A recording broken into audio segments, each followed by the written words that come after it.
नमस्कार, रण क्षेत्र देख रहे हैं आपके साथ मैं हूं लावनी विनीत। रण क्षेत्र में आज बहुत खास मुद्दा लेकर आपके बीच आई हुई हूं। इन दिनों पूरे देश में चर्चा हो रही है ऑपरेशन सिंदूर की। वो ऑपरेशन सिंदूर जो हमारे लिए न्यू नॉर्मल बन चुका है, वो ऑपरेशन सिंदूर जिस पर अभी हमने पॉज बटन लगाया हुआ है, लेकिन ये कभी भी प्ले हो सकता है। ये ऑपरेशन सिंदूर है जो आतंकवाद के खिलाफ हमारी लड़ाई की नई नीति को दर्शाता है, और यही ऑपरेशन सिंदूर बताएगा कि आखिर पीओके को लेकर जो सोच, जो ज्वाला अंदर धधक रही है, वो अब किस तरीके से परिणाम में परिणत होने वाले हैं। हम ऐसा इसलिए कह रहे हैं क्योंकि आज एक बार फिर से प्रधानमंत्री नरेंद्र मोदी, जिनकी मौजूदगी गांधीनगर में थी, और उस वक्त उन्होंने फिर से पीओके का जिक्र किया। और पहले भी प्रधानमंत्री ये कह चुके हैं कि अगर अब पाकिस्तान से बात होगी तो पीओके से नीचे बात नहीं होगी। पीओके का जब नाम आया तो प्रधानमंत्री ने सीधे तौर पर कुछ लोगों का नाम तो नहीं लिया, लेकिन इशारे इशारे में बता दिया कि एक ऐसी ऐतिहासिक भूल जिसके लिए वो पार्टी जिम्मेदार जिसने इस देश पर 70 सालों तक राज किया। साफ तौर पर इस ऐतिहासिक भूल के लिए यह कहा जाता है कि पंडित जवाहरलाल नेहरू जिम्मेदार है, क्योंकि उस वक्त परिस्थिति ऐसी थी, क्योंकि सेना भी यही चाहती थी, सरदार पटेल भी यही चाहते थे, हमारे अंदर ये वो सैन्य क्षमता भी थी उस वक्त कि पीओके अस्तित्व में आता ही नहीं। हमने पहले ही संपूर्ण जो अखंड भारत है उसकी तस्वीर दुनिया के सामने रख दी होती, लेकिन एक राजनीतिक महत्वाकांक्षा ने ही उस ऐतिहासिक भूल की पटकथा लिख दी, जिसका दर्द आज भी देश झेल रहा है। पीओके जो एक ऐसा जख्म है जो आज नासूर बन चुका है। अब सवाल यह है कि इसके लिए, जैसा कहा भी जाता है कि जिम्मेदार कौन, कांग्रेस पार्टी, पंडित नेहरू, या फिर वो राजनीतिक सोच जो तुष्टीकरण की राजनीति पर आधारित थी। और अगर ऐसा था तो क्या आज के समय में कांग्रेस को देश से माफी नहीं मांगनी चाहिए? क्या वक्त अब नहीं आ गया है कि सिर्फ बयानबाजी से काम नहीं चलेगा? वो लोग जो ये कह रहे हैं कि पीओके हमारा होगा तो फिर हमारा कब होगा, इसके लिए भी समय सीमा निर्धारित कर देनी चाहिए। खुलकर आज इसी मुद्दे पर बात करेंगे और जानेंगे कि क्या वाकई पटेल तो सिर्फ जंजीरें काटना चाहते थे, लेकिन नेहरू ने भुजाएं ही काट दी। खुलकर बात आज के अतिथियों के साथ, उनसे आपका परिचय भी कराऊंगी, लेकिन उससे पहले आज की ये टीजर रिपोर्ट। कटनी चाहिए थी जंजीरें, लेकिन काट दी गई मां भारती की भुजाएं। जिन्हें मौत देनी चाहिए थी, उन्हें शांति का प्रस्ताव दे दिया गया, और परिणाम भारत मां के सीने पर एक नासूर बन गया पीओके। कांग्रेस की एक ऐतिहासिक भूल, नेहरू की एक जिद, और भारत के भूगोल का एक कटा हुआ टुकड़ा। 1947 में जब मां भारती के टुकड़े हुए,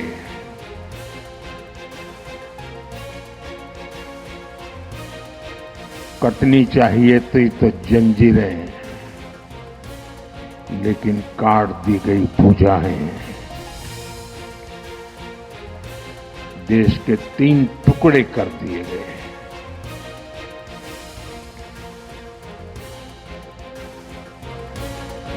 और उसी रात पहला आतंकवादी हमला कश्मीर की धरती पर हुआ।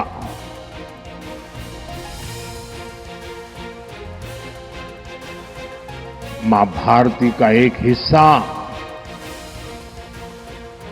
आतंकवादियों के बलबूते पर, मुजाहिदों के नाम पर पाकिस्तान ने हड़प ले लिया।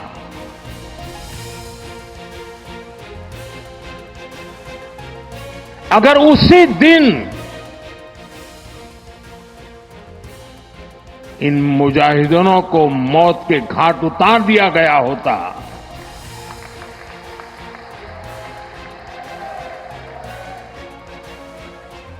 और सरदार पटेल की इच्छा थी कि पीओके वापस नहीं आता है तब तक सेना रुकनी नहीं चाहिए। लेकिन सरदार साहब की बात मानी नहीं गई। प्रधानमंत्री मोदी ने गुजरात की धरती से एक बार फिर कांग्रेस की गलती पर हमला बोला। कहा, अगर सरदार पटेल की बात मानी गई होती तो आज पूरा कश्मीर हमारा होता और पीओके जैसी वेदना नहीं झेलनी पड़ती। लेकिन हुआ क्या?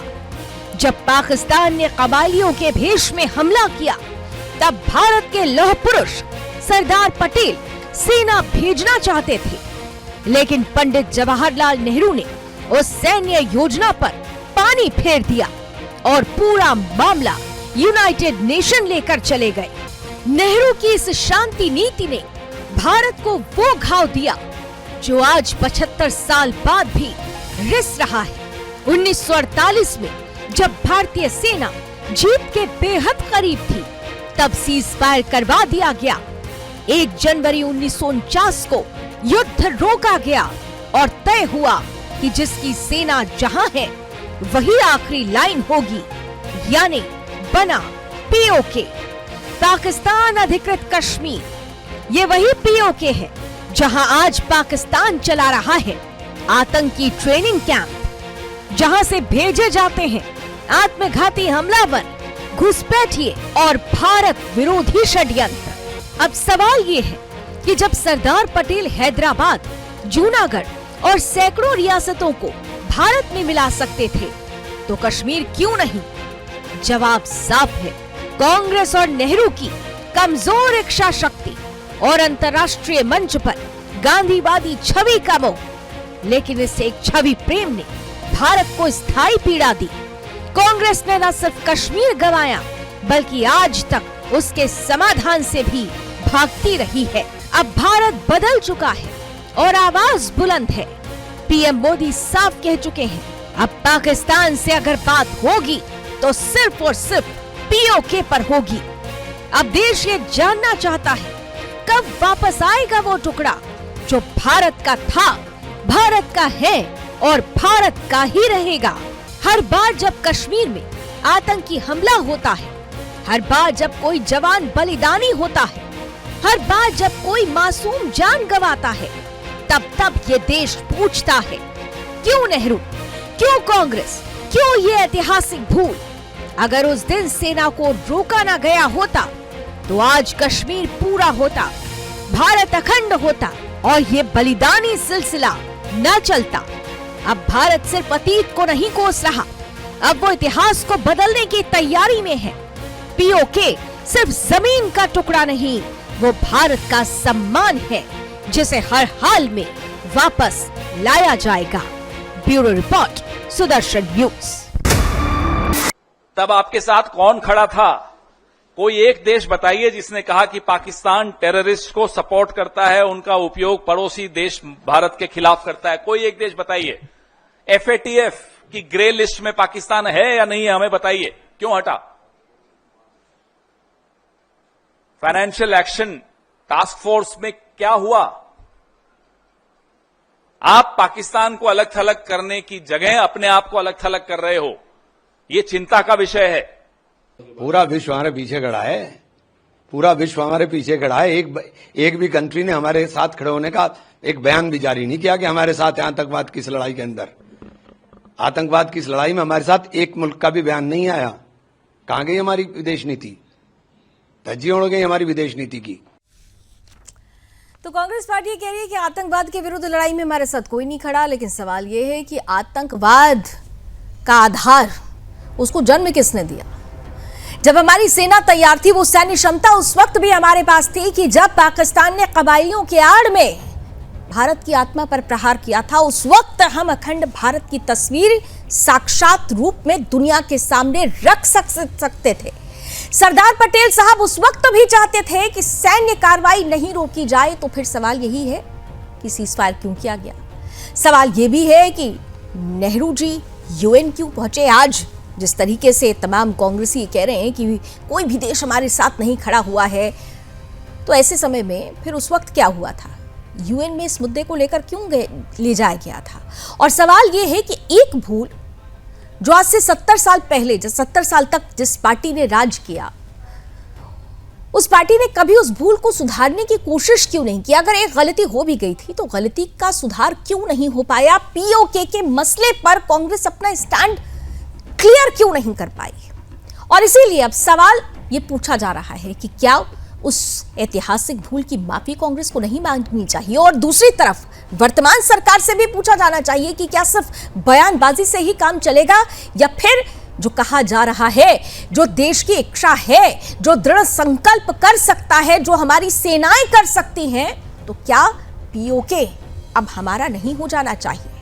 ये तमाम सवाल और इन सवालों का जवाब देने के लिए रणक्षेत्र के अतिथियों का अब आइए करते हैं स्वागत। हमारे साथ भारतीय जनता पार्टी का पक्ष रखने के लिए आज अश्वनी शाही साहब जुड़ रहे हैं। कांग्रेस का पक्ष रखेंगे चंद्रमोहन शर्मा जी, साथ ही साथ देश के जाने माने डिफेंस एक्सपर्ट मेजर जनरल अनुज माथुर सर भी हमारे साथ जुड़ चुके हैं, और साथ ही साथ जाने माने पॉलिटिकल एक्सपर्ट वरिष्ठ पत्रकार अनिल गर्ग जी भी हमारे साथ हैं। आप चारों का बहुत बहुत स्वागत है। और मैं अनुज सर आपके साथ शुरुआत करूंगी, क्योंकि यह मसला पॉलिटिकल होता जा रहा है, लेकिन पॉलिटिकल होने से पहले ये एक नेशनल मसला है। ये राष्ट्र का जो दिल है, जो आत्मा है, वो साफ तौर पर एक बात कहती है कि बस अब हो गया पीओके पर जितनी राजनीति होनी थी, अब वक्त है कि पीओके को ले लिया जाए। लेकिन जो परिस्थिति बनी और जो बातें आज प्रधानमंत्री ने कही, क्या आप वाकई मानते हैं कि ये कांग्रेस की, पंडित जवाहरलाल नेहरू की एक ऐतिहासिक भूल थी जिसका खामियाजा आज तक भारत भुगत रहा है? जय Hind Lavani, thank you very much. मैं आपको कुछ एक बातें बताना चाहता हूं। मेरा एक बहुत फर्म मानना है कि जो इतिहास में हो चुका है और जिसको कि हम अब कुछ कर नहीं सकते, उसके ऊपर बहुत ज्यादा राजनीति करने की मुझे लगता है आवश्यकता नहीं है। अभी हमको ये देखना चाहिए कि हम आगे कहां जा सकते हैं। लेकिन ये तथ्य बिल्कुल निश्चित है, ये मेरा मानना है। मैं आपको एक बात बताना चाहता हूं लावनी, मैं जम्मू कश्मीर राइफल्स रेजिमेंट का हूं। जम्मू कश्मीर राइफल्स रेजिमेंट वो रेजिमेंट है जो कि महाराजा की स्टेट फोर्सेस थी, और ये 1956 तक महाराजा की स्टेट फोर्सेस रही, भारतीय सेना का हिस्सा नहीं थी। तो मेरे को इसका इतिहास बहुत बेहतरीन तरीके से मालूम है, क्योंकि इसका इतिहास हमारी रेजिमेंट का इतिहास है। और ये जो पूरा हिस्सा अभी आज पाकिस्तान के कब्जे में है या चीन के कब्जे में है, वो तमाम हिस्सा हमारी रेजिमेंट के लोगों ने भारत के लिए जीत करके जम्मू कश्मीर की रियासत में मिलाया था, जनरल जोरावर सिंह ने। और वो चाहे तिब्बत तक पहुंचे थे जनरल जोरावर सिंह, पूरा गिलगिट बाल्टिस्तान और पूरा लद्दाख का एरिया हमारा था। अब हमको दो चीजों को देखने की आवश्यकता है कि क्या 1947 में जो हुआ उसको हम रोक सकते थे, तो क्या उससे भी बुरा हो सकता था? मैं आपको बताता हूं। देखिए क्या हुआ था लावनी कि जब पाकिस्तान के जो सेना आई थी, ये उनके वेश में आई थी कि कबायली हैं और कबायलियों ने भारत के कश्मीर के ऊपर हमला किया है। मुझे आप बताएं कि जो कबायली वजीरिस्तान का है वो कश्मीर पे हमला क्यों करे? तो कश्मीरी अगर होता तो फिर भी मानते थे कि भाई जो आजाद कश्मीर का है। तो ये तो पाकिस्तान की चाल थी। पाकिस्तान झूठ की बुनियाद पे बना हुआ देश है, और सबसे बड़ा झूठ उन्होंने 1947-48 में भी बोला था, जबकि उनकी सेनाएं वहां घुसी थी।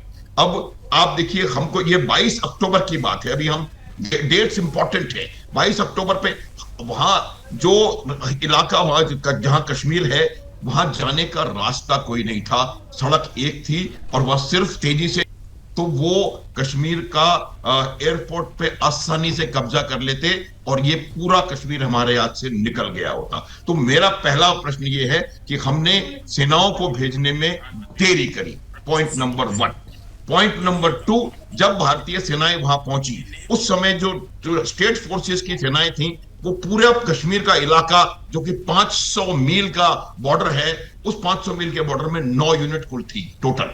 तो वो बहुत दूर दूर स्ट्रेच्ड आउट थी, और स्ट्रेच्ड आउट थी तो इसकी वजह से वो पेनी पैकेट्स में वो लगे हुए थे। इसका फायदा उठाया, और इसका फायदा उठा करके वो लोग घुसे।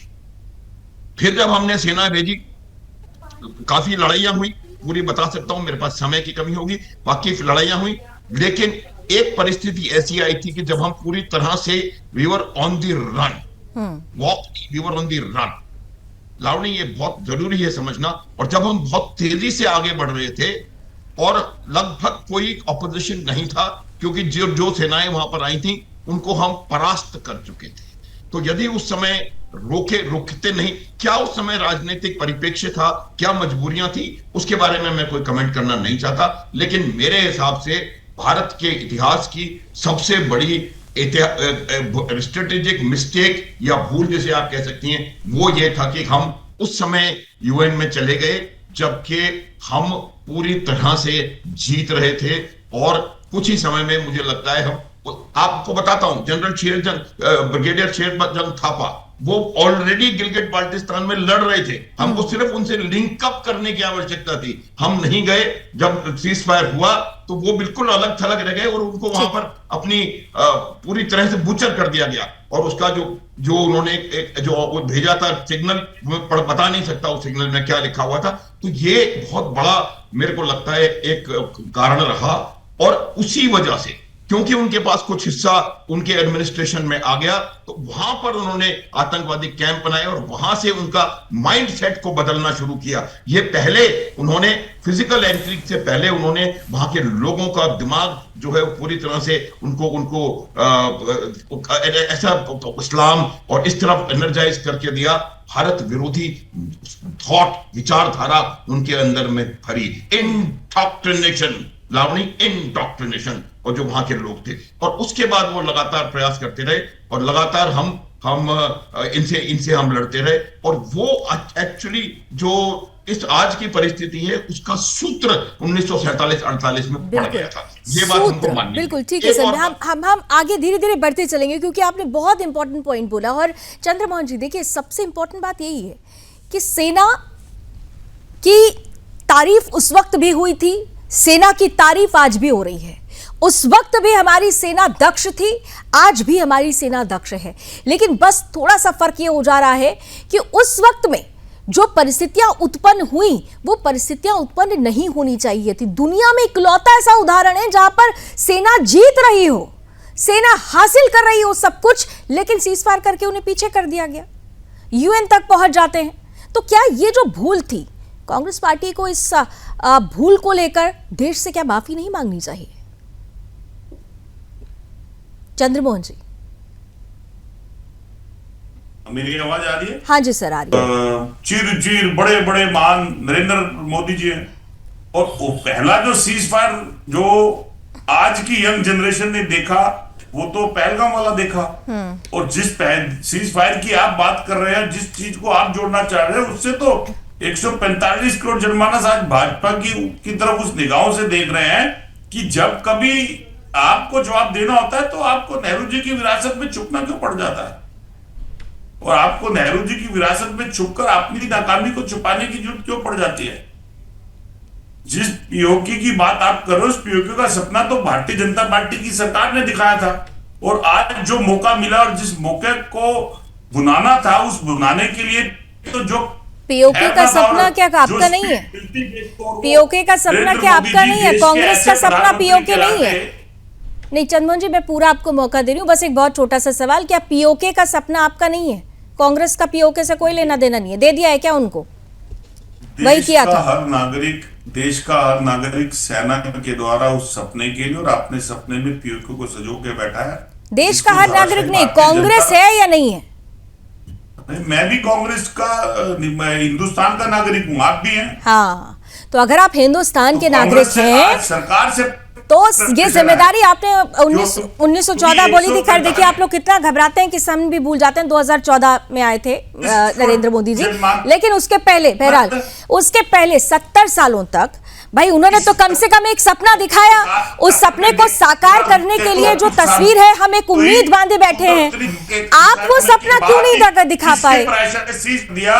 ट्रंप के कहने के ऊपर सीज फायर कर लिया। मेरा टॉपिक आज सीज फायर पर नहीं है, लेकिन अगर आप चाहते हैं तो मैं इस पर भी अश्विनी जी से भी जवाब लूंगी। लेकिन मेरा टॉपिक आज ये है कि पीओके को लेकर जो गलती हुई, उस गलती का सुधार क्यों नहीं किया गया? सारी चीजें आज आप वर्तमान सरकार से सवाल पूछ रहे हैं क्योंकि उसने अपने आप को उस पोजीशन पर पहुंचाया कि आप सवाल पूछ रहे हैं। 70 सालों तक आप लोगों ने इस देश पर राज किया। क्या पीओके को लेकर आपका सपना नहीं था? आप लोगों ने कभी नहीं सोचा कि पीओके जो हमारा था, हमारा है, उसे अब हम वापस लेके अखंड भारत की तस्वीर पूरा करें? क्या कांग्रेस ने कभी नहीं सोचा 70 सालों तक? चंद्रमोहन जी,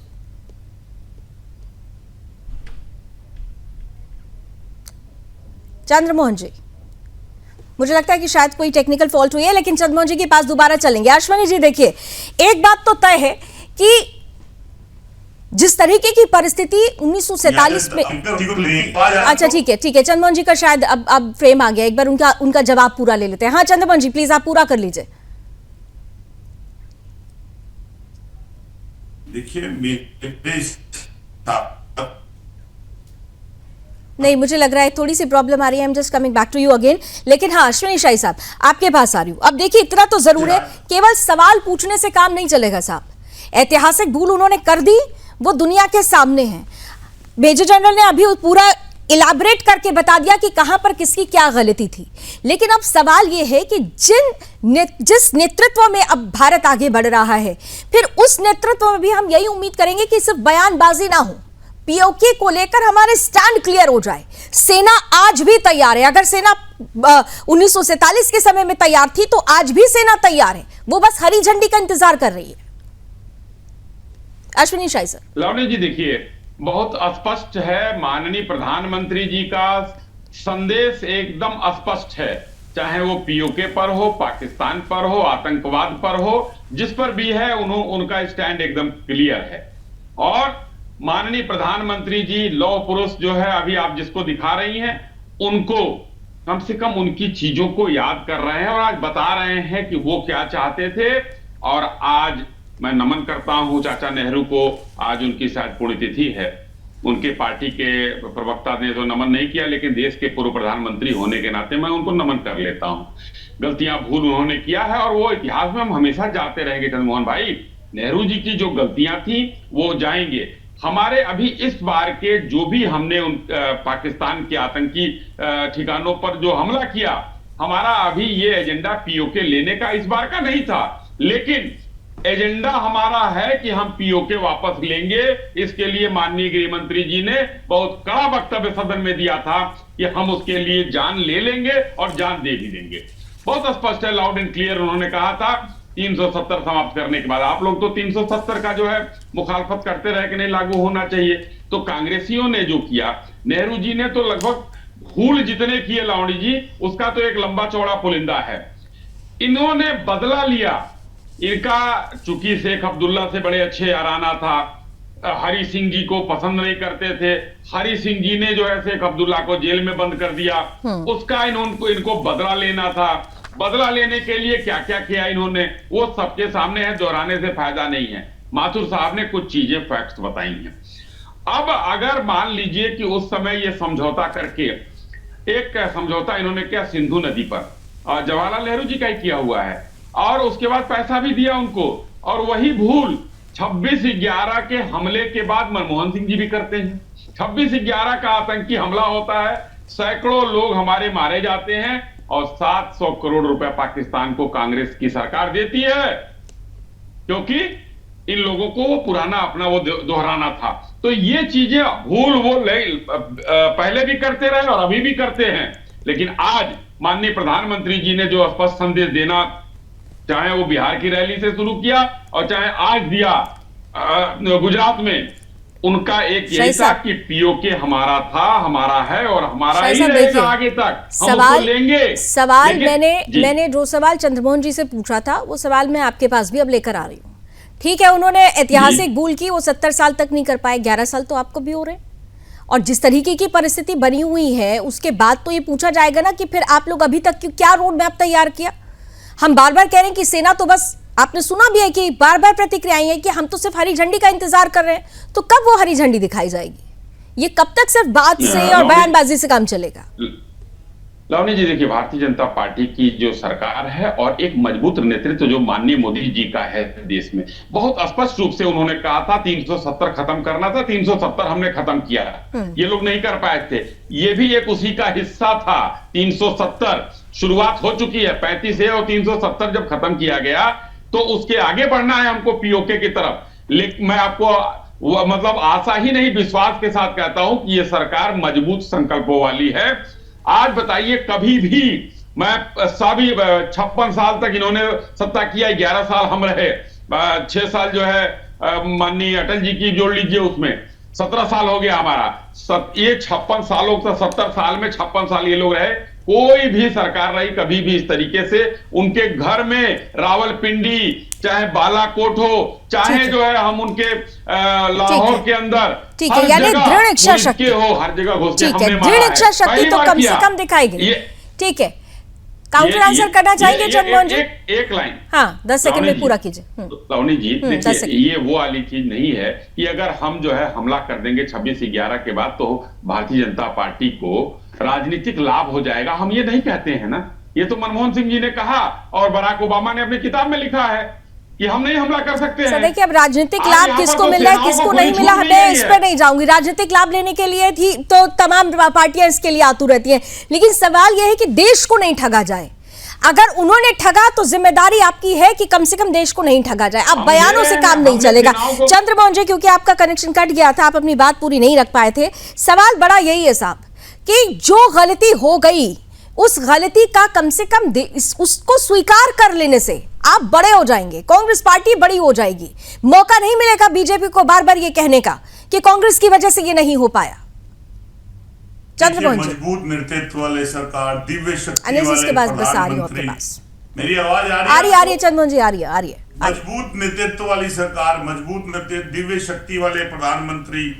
कितने साल बताए अभी मेरे मित्र ने? 11 साल एक बताए, 14 एक बताए, 6 एक बताए, 31 साल देश के ऊपर रहने के बाद अपनी नाकामी साबित करने के लिए फिर 19 बीच में नहीं, मैं आपकी 31 साल कहा भाई?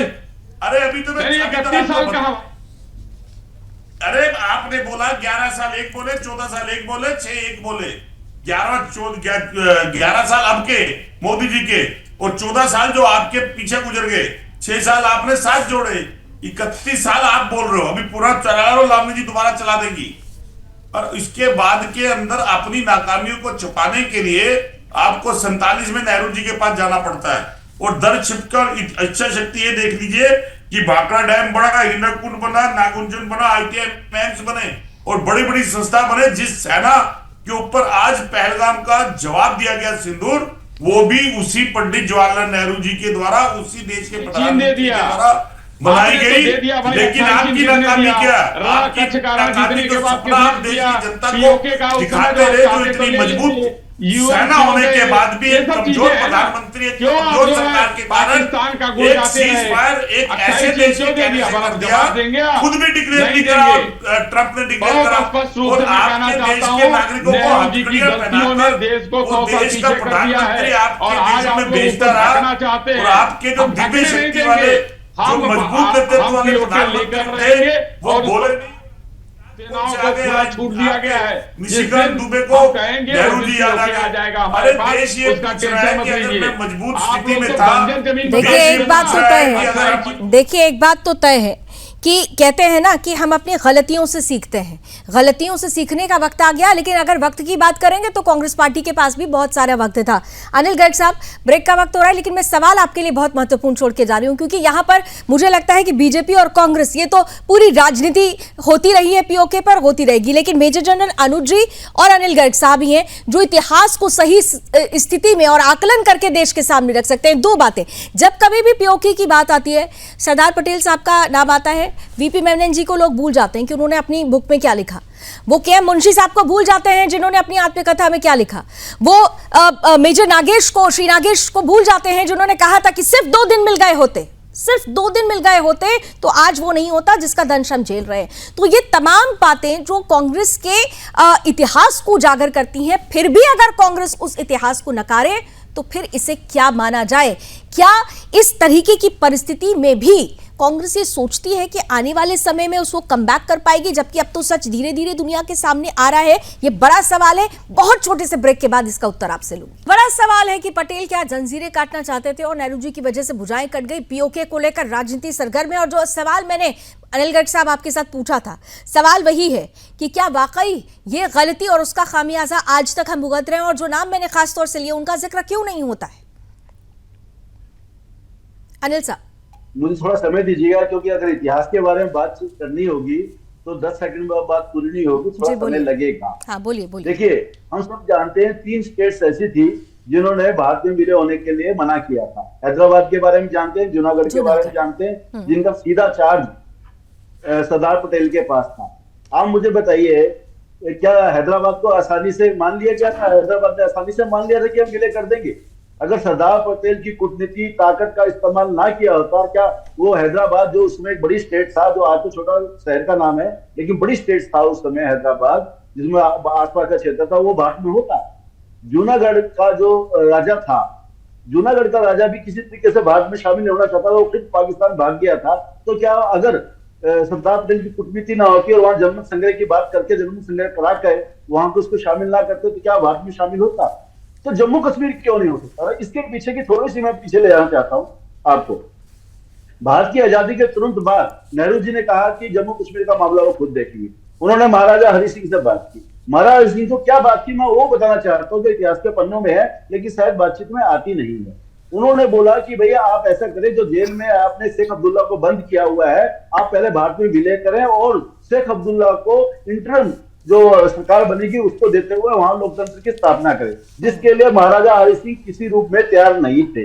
ये एक बड़ी कंडीशन थी जवाहरलाल नेहरू जी की कि भाई आप सरकार में भारत में आएंगे तो ये काम आपको करना है, जिन्होंने स्पष्ट रूप से मना किया। उन्होंने कहा हम तो इंडिपेंडेंट रहेंगे, ना आपके साथ जाते ना पाकिस्तान के साथ जाते। पाकिस्तान ने इस बात को मान लिया, ठीक है हमारे साथ नहीं जाते कोई बात नहीं, लेकिन भारत चाहता था कि वो हिंदुस्तान के साथ आए, यानी सिर्फ जम्मू कश्मीर आए। लेकिन जब पाकिस्तान ने हमला किया 22 अक्टूबर 1947 को, तो उन्होंने 24 तारीख को भारतीय सेना की मदद की गुहार की।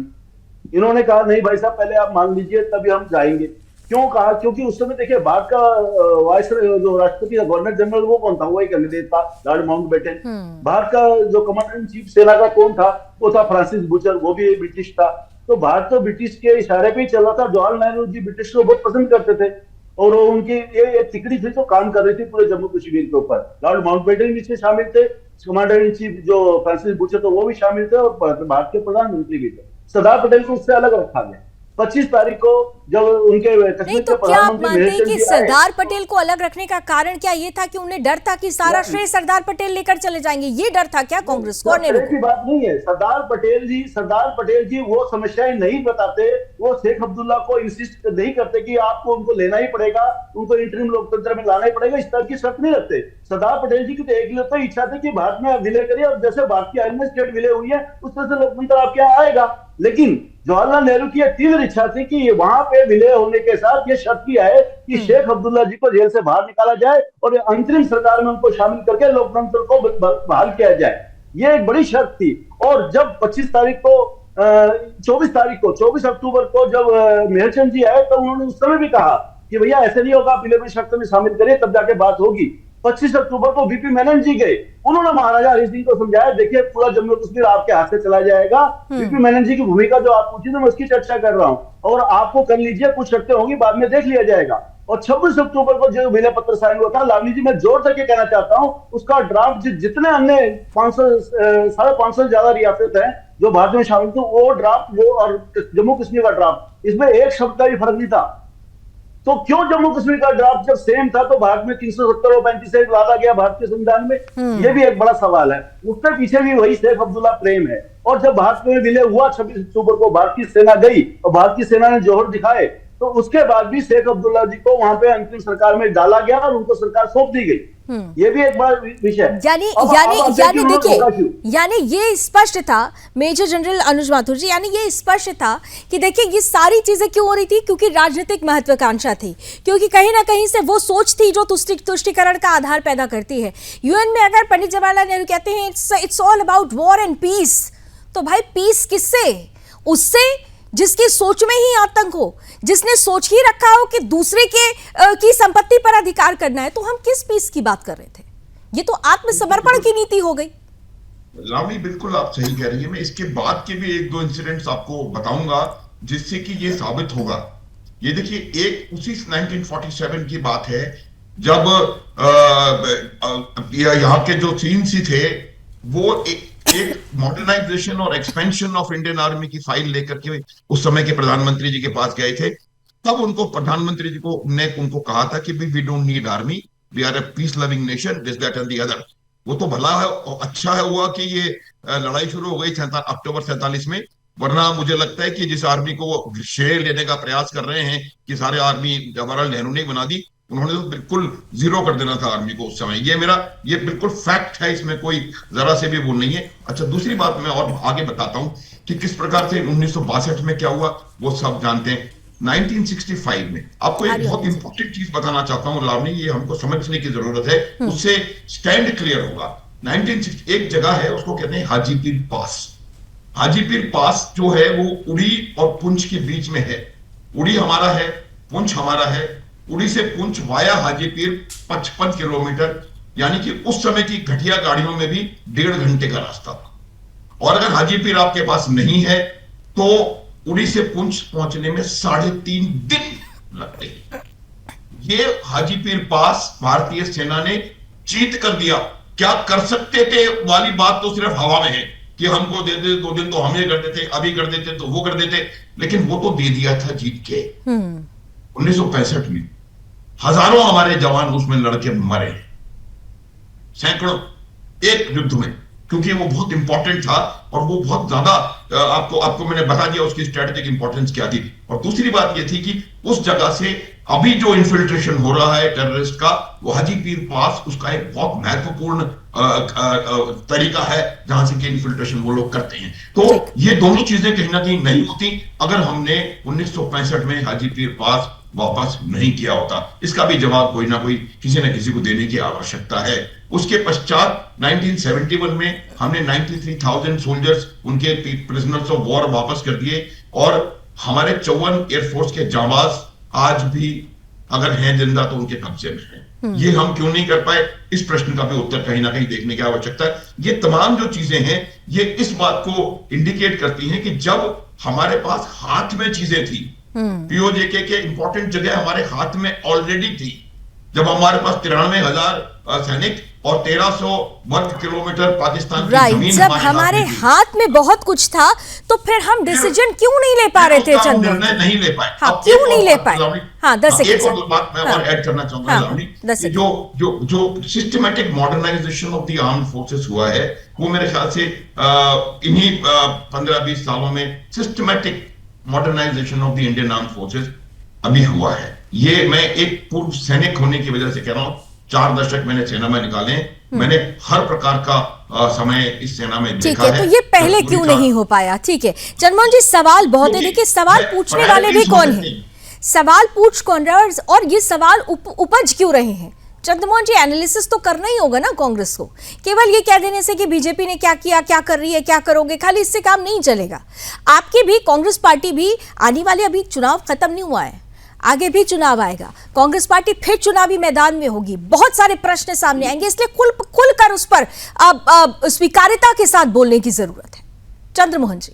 देखिए, बिल्कुल बिल्कुल, अभी हमारे जो कर्नल अर्जुन जी, मेजर जनरल कर्नल अर्जुन जी बोल रहे थे, प्रश्न ये खड़ा मेजर जनरल अर्जुन जी, ये उस समय जब प्रशासनिक अधिकारी थे और प्रशासन के अधिकार के अंदर जब सेना के अंदर कार्यरत थे, क्या इन्होंने उस समय प्रश्न खड़ा किए थे? क्या जिन प्रश्नों को आज रिटायर होने के बाद, ये सरकार बदल जाने के बाद पिछली सरकार के ऊपर बड़ी साफ गोई के साथ उठा रहे हैं, क्या उन प्रश्नों को जब वाजिब तरीके के साथ सरकार के साथ थे, अगर उस समय कोई डिसीजन गलत था तो क्या प्रश्न उठाए थे? प्रश्न यही है, जब आप आज के लिए कल को गलत साबित कर देते हो तो उसकी सारी उंगलियां आप पे भी खड़ी हो जाती है। आज के दौर के अंदर प्रश्न वही तो है। फिर अगर आज पहलगाम के अंदर अगर सेना नहीं, आप कहना चाह रहे हैं कि पहले क्यों नहीं आवाज उठी? तो पहले भी तो आवाज उठी थी। मैंने जिक्र तो किया ना नागेश जी का। जनरल श्री नागेश ने क्या कहा? जनरल श्री नागेश का नाम मैंने इसीलिए लिया था। उन्होंने क्या कहा था कि अगर हमें 2 दिन के लिए सिर्फ 2 दिन के लिए अगर हमें समय दे दिया गया होता तो ये नहीं होता। तो इसका मतलब उन्होंने अपोज किया तो तो आपने सुना नहीं। अगर आज भी सेना को समय दे दिया गया तो सीज फायर ना करा होता तो पीओके हमारा होता। और आज भी अगर सीज फायर अमेरिका के प्रेशर में ना माना गया होता तो सेना के शौर्य के साथ हम पाकिस्तान होते हैं। तो कौन सी मजबूरी थी? सरकार को आज बताना चाहिए। कल यही प्रश्न इतिहास में बड़े होंगे, फिर कल कोई मेजर जनरल बैठेगा और कल कोई मेजर जनरल सरकार के ऊपर किसी और की सरकार होगी, आज की सरकार पर प्रश्न खड़ा करेगा। प्रश्न तो यही खड़ा होता है एक नागरिक का कि वो आज क्यों नहीं बोला, वो आज क्यों नहीं बोले। उस काम के लिए वो पॉलिटिशियंस को क्यों बदनाम करते हैं? क्योंकि ये प्रश्न इतिहास को क्रोधोगे, जब आप इतिहास को क्रोधोगे तो कुछ उंगलियां आप पे भी खड़ी होंगी, क्योंकि आप भी डिसीजन मेकर में रहे। मेजर जर्नलिस्ट का काउंटर आंसर करेंगे, इसका आंसर वो ज्यादा बेहतर बता पाएंगे। शाहिद साहब इसके बाद देखिए, मैं आपको एक बात बिल्कुल साफ तौर पर बता देता हूं कि जब भी आर्म फोर्सेज जो भी एक्शन करती हैं, उस एक्शन को लेने के लिए एक बाकायदा पॉलिटिकल ऑब्जेक्टिव उन फोर्सेस को दिया जाता है। Exactly. और वो पॉलिटिकल ऑब्जेक्टिव जो होता है वही ऑब्जेक्टिव हासिल करने के लिए वो एक्शन लेती हैं। जिस प्रकार से ये एक्शन हुआ है, क्लियर कट ऑब्जेक्टिव सिर्फ यही था कि उन 9 जगहों पर हमला किया जाएगा, ये ऑब्जेक्टिव था। ऑब्जेक्टिव और कुछ होना चाहिए था, उसका प्रश्न आप उनसे करें जिन्होंने ऑब्जेक्टिव दिया। और मैं आपको इतना बता सकता हूं कि अगर ये युद्ध होता और अगर टारगेट हमारा लाहौर या पीओजे के होता तो इस प्रकार से हमला नहीं होता। सवाल यही है, ठीक है, चलिए, मुझे लगता है चंद्रमोहन जी उन्होंने क्लियर कर दिया। ऑब्जेक्टिव सेट होता है तो पीओके को लेकर ऑब्जेक्टिव क्यों नहीं सेट था? सेना तो तैयार थी ना, यही प्रश्न है। भाजपा के मंत्री, भाजपा के जितने भी प्रवक्ता थे, उनकी स्टेटमेंटों को आप दो, सरकार की स्टेटमेंटों को लो। सिर्फ अगर डीजीएमओ की स्टेटमेंट डिफर है और आज की स्टेटमेंट अलग सर, आप आज की बात करके अपनी कल की गलती को तो नहीं ढक सकते हैं ना। आप आज की बात करके अपनी कल की गलती को तो नहीं ढक सकते हैं, ये भी तो सच है ना। कल हम रहे या ना रहे, लेकिन इतिहास बनकर आज का दौर, आपने बिल्कुल सही कहा, इतिहास हमेशा जीवित रहता है और इतिहास में हुई गलती से ही आदमी सीखकर वर्तमान और भविष्य को सुनहरा बनाता है।